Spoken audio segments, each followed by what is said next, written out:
Disclaimer: this content is intended for mature audiences only. Viewer discretion is advised. I still remember the way I felt that morning, hopeful, maybe a little nervous, but mostly excited. It was our wedding anniversary, and after everything we'd been through over the past few years, jobs, moves, late-night arguments, stolen kisses in the kitchen, I wanted this day to be special. I had no idea that it would turn into a moment I'd never forget, for all the wrong reasons. I woke up early, trying not to disturb him. The soft light was spilling through the curtains, and he looked peaceful lying there, breathing evenly. I stared at him for a while, wondering what he had planned. I knew he was hiding something, but I thought it was a surprise dinner or maybe those earrings I'd once pointed out, pretending I didn't want them. He'd been acting different for the past few weeks, distracted. I chalked it up to work stress, maybe even him secretly planning something romantic. I was wrong. We've always had a playful relationship, teasing each other, sending funny texts during the day, sometimes cuddling like teenagers in love. But lately, there was distance. Not cold exactly, just a gap. I could feel it. But when I brought it up, he'd just smile, kiss me on the forehead, and say, "Stop overthinking everything, babe." That used to be enough to calm me. Until that day. That morning, I made his favorite breakfast, scrambled eggs with too much pepper and a side of avocado toast. He loves it that way, even though I find it weird. I even wore the same perfume I had on during our first date. He noticed, smiled, and gave me a kiss on the cheek. Then he told me he had to run a quick errand before we officially started celebrating. He promised he'd be back in an hour. An hour turned into 2. 2 turned into 4. No messages. No calls. Just silence. I started pacing the living room, looking out the window every few minutes like some cliché in a romantic drama. I told myself not to overreact. Maybe traffic. Maybe a surprise. Maybe he was with my best friend, planning something behind my back. And maybe, just maybe, he wasn't. Around 6 p.m., I finally got a text. Just 5 words: "I'll explain everything tonight." No heart emoji. Not even a "love you." Just cold, flat words that hit harder than they should have. My mind ran wild. Was he in trouble? Did he forget? Was it someone else? And when he walked through that door, I swear, I couldn't believe what I saw. Or what he said. When he finally stepped inside, I froze. His face looked calm, too calm, like he had practiced a version of this moment in his head. He didn't say anything at first, just looked at me. I tried to read his expression, but it gave nothing away. My chest was tight, and my fingers gripped the edge of the couch cushion like I needed something to keep me steady. He walked past me and placed a small paper bag on the kitchen counter. "Let me explain," he said quietly. Not "happy anniversary." Not "sorry I'm late." Just those 3 words. And something about the way he said them made me feel like the ground beneath us had shifted. For a second, I thought maybe I was overreacting again. But deep down, I knew this wasn't about a missed dinner reservation or some surprise gift. This felt different, heavy. Like something had been unraveling for a while, and today was the day it finally showed. We sat in silence. The kind of silence that presses into your skin. I stared at the bag, then at him. "Where were you?" I asked, my voice calmer than I felt. He looked at me, then looked away. "With someone," he said. And my heart stopped. He didn't say who. He didn't look guilty. Just tired. That one sentence broke everything wide open. 1,000 questions rushed through my head, but none came out. I just sat there, replaying the past few weeks in my mind. All the late nights. The excuses. The way he started avoiding eye contact. We weren't a perfect couple. We had our flaws, both of us. But we always made it work.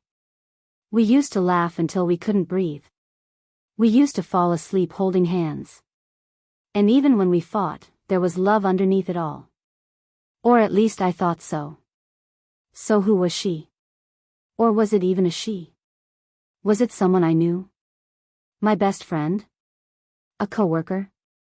My brain kept spinning. He said nothing more. Just stood there like he was waiting for me to react. But I didn't give him what he expected.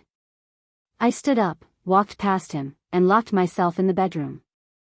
And even though I couldn't hear his footsteps follow, I knew he was still standing there. I sat on the edge of the bed, not even sure how long I'd been staring at the floor. My phone was buzzing on the nightstand, texts from my sister, a reminder for a grocery order, some ad. Not a single message from him, even though he was just in the other room. The silence between us was louder than any fight we'd ever had. My mind wouldn't stop. I kept thinking back to little moments. A dinner 2 weeks ago when he barely touched his food. That weird pause when I asked him if something was going on. And how he brushed it off with a laugh and pulled me close, whispering, "You're my only one." I believed him. Or maybe I just wanted to. He always knew how to make me feel seen, until lately. We used to talk for hours about nothing, about dreams, about old memories. But somewhere along the way, we started filling that space with silence. I just didn't realize how far we drifted until today. Still locked in the bedroom, I picked up my phone and stared at our anniversary photo from last year. We were in the mountains, laughing in the cold, wrapped in a blanket with hot cocoa in hand. He looked at me like I was the only thing that mattered. Was it real? Or just something we both held onto to avoid facing what was breaking? I heard him moving in the living room, slow steps, pacing maybe. A part of me wanted to scream at him, demand names, details, the truth. But another part of me was just tired. Sometimes it's not the betrayal that hurts the most, it's the realization that someone you trusted didn't even try to protect what you had. There's another layer to this. A subplot I haven't told anyone. A few months ago, I found a receipt in his jacket pocket, 2 glasses of wine and a dinner for 2. It wasn't my birthday. It wasn't our anniversary. I kept it, but never asked. Maybe I didn't want to know. Maybe I thought if I ignored it, it wouldn't mean anything. Now, I wasn't so sure. And here's the strange thing. He still hasn't said her name. Or his. Or whoever it was. He's avoiding it like he's waiting for me to decide what happens next. But how can I, when I don't even know what I'm dealing with? This story isn't just about betrayal. It's about love slipping through the cracks. It's about the quiet things we miss when we stop paying attention. And maybe, just maybe, it's about 2 people who still have something left, if they're willing to face the truth. But that's the thing. I don't know if I am. The door creaked open slowly, and I didn't even turn to look. I knew it was him. I could feel the weight of his presence behind me, but still, I stayed still, sitting at the edge of the bed, staring at the same spot on the floor like it held all the answers. He spoke quietly, like he was afraid the walls might shatter if he raised his voice. I didn't mean for it to happen like this. I felt my jaw clench. Those words, they never mean anything good. I finally looked up, met his eyes, and I swear there was a flicker of guilt, mixed with something else. Maybe fear. Maybe shame. Or maybe he didn't even know how to feel. Then how was it supposed to happen? I asked, my voice steadier than I expected. He didn't answer right away. Just stood there, hands in his pockets, staring at the floor now too. That silence again, wrapping around us like a fog. I stood up. I needed to move. My heart was pounding, not from anger, but from this unbearable in-between place, where I wasn't sure if we were about to break apart or face the truth together. Just say it, I whispered. Was it someone I know? His lips parted slightly, and I could see him hesitate. That hesitation told me more than any words could. My chest tightened.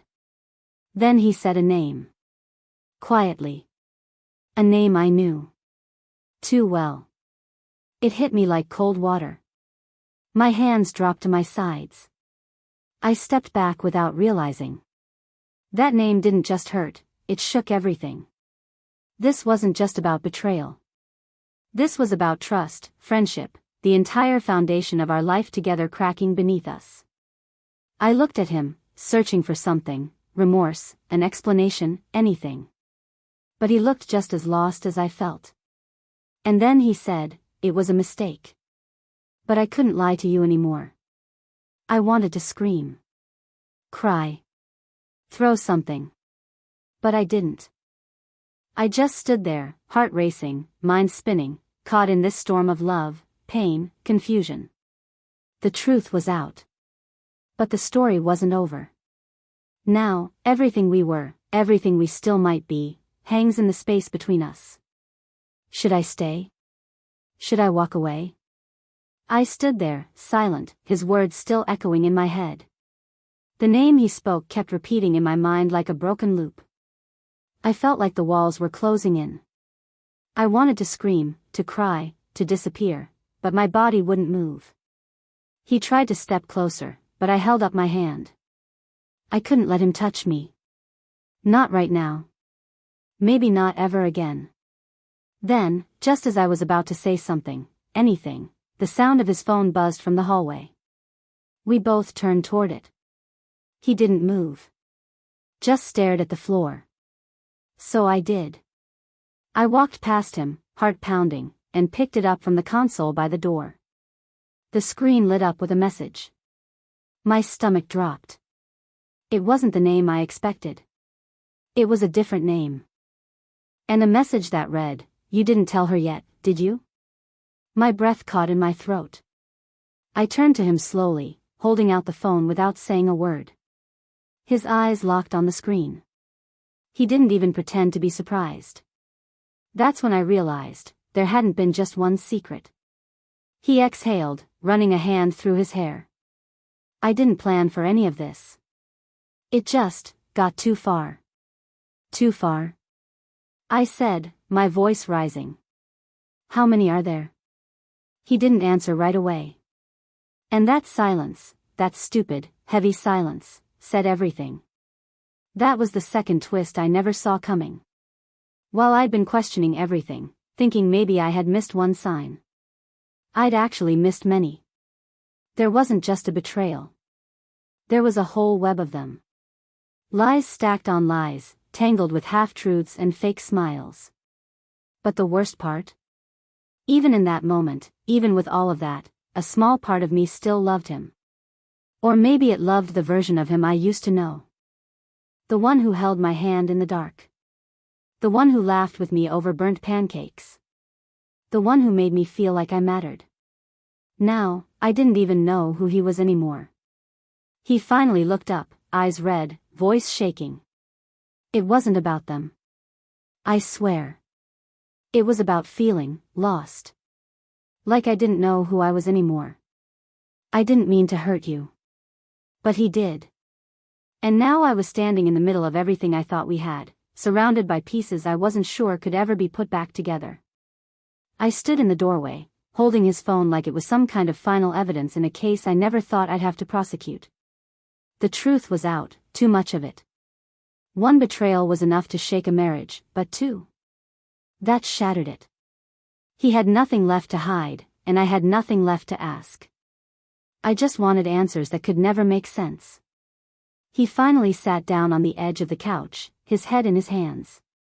I was scared, he said, his voice cracking. Of losing myself, of losing you, of not knowing what I wanted anymore. I took a deep breath. Then why didn't you just talk to me? My voice wasn't angry anymore. It was tired. Empty. I was right here, loving you even when you weren't loving me back.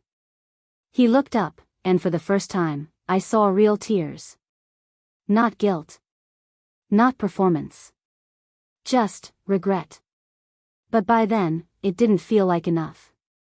I never wanted to lose you, he whispered. You already did, I said. We stood there in silence again, so much of our story defined by it now. I walked past him toward the door, heart pounding but steps steady. I didn't know exactly where I was going, but I knew I had to get out. I needed air. Space. something that wasn't wrapped in lies. Then, just as I reached for the doorknob, he said something that stopped me cold. "There's one more thing." I turned around slowly, bracing myself. "She's pregnant." That's when everything shattered. Not just us, but the version of my life I'd been holding on to, the illusion I'd been trying to save. This wasn't just about cheating or mistakes or even confusion. This was real. Permanent. The twist I never expected wasn't that he cheated, it was that now, a part of him was permanently tied to someone else. I looked at him for a long moment, then nodded slowly. No more yelling. No more questions. Just this numb kind of acceptance. I opened the door and stepped into the night. I stepped outside into the quiet night. The air was cool, still, like the world had paused with me. Behind that door was the man I once believed I'd grow old with, and now, he was just a stranger I used to love. Everything that had held us together, trust, laughter, memories, had been buried under secrets. And now, a child. A future that didn't include me. I didn't cry right away. I just kept walking down the street, past familiar trees, the bakery we always stopped at on Sundays, the bench where we once sat and talked for hours. I replayed those moments like an old movie, but they felt distant now. Like they belonged to someone else. I stayed with my sister for a while. She didn't ask many questions, just handed me tea and made space for the silence. Slowly, I started piecing myself back together. I picked up freelance work again, spent quiet afternoons reading, learning to live without the constant ache. I wasn't okay right away. Healing never looks like it does in movies. Some mornings, I missed him. Some nights, I hated him. But with time, those feelings softened. One day, weeks later, he called. I didn't answer. Instead, I wrote him a letter I never planned to send. I told him I forgave him, not because he deserved it, but because I couldn't carry that weight anymore. I wished him peace, and I meant it. Maybe he would become a good father. Maybe he'd learn from the wreckage we left behind. I hoped he would. And me? I started again. Slowly. Carefully. I didn't jump into something new. I focused on myself, therapy, long walks, journaling. I rediscovered the parts of me I had lost in that relationship. The truth is, love can be beautiful, but it can also blind you if you let it. Our anniversary will always carry a shadow now. But I no longer fear the memory. It reminds me of how strong I had to be when everything fell apart. To everyone watching, do you think forgiveness is always necessary to heal? Would you have walked away, or tried to rebuild from the broken pieces? Let me know in the comments. And if you want to see where life takes her next, maybe there's more to this story.